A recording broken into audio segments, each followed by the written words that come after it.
here simply to introduce some of the finest people I know.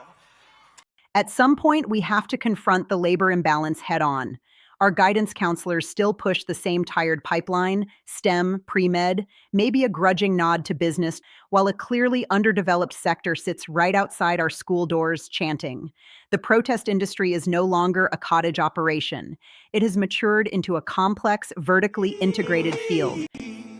None of us are free till all of us are free.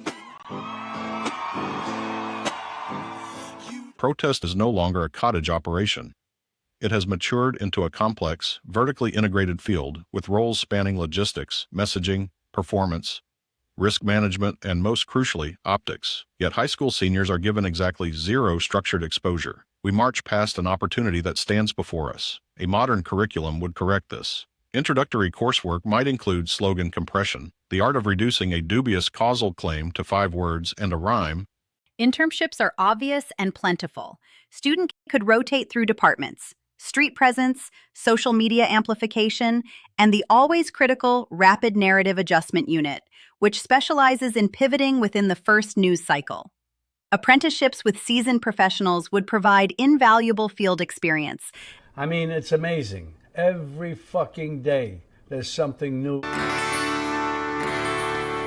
So the No Kings, these rallies are fun. They're like a festive, you know? Especially in high-stakes environments where the difference between grassroots and organized must remain tastefully subliminal. Naturally, certification would follow.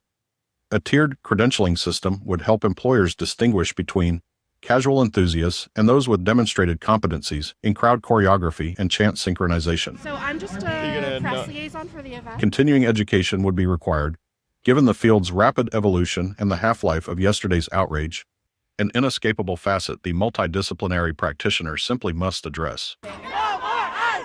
No more ICE! Demand appears remarkably resilient. Issues may change, but the underlying need for visible indignation shows no sign of decline. Automation threatens many traditional careers, but it's difficult to algorithmically replicate the human capacity for performative sincerity in front of a camera. Not every student needs submit to the oppression of differential equations or patient care. And we all came together to decide that we weren't going to sit.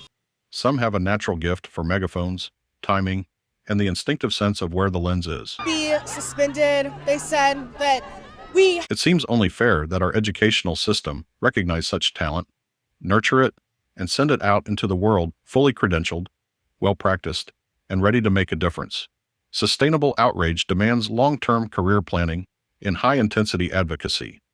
Tomorrow's performative conviction will require assessment models for demonstrative competence.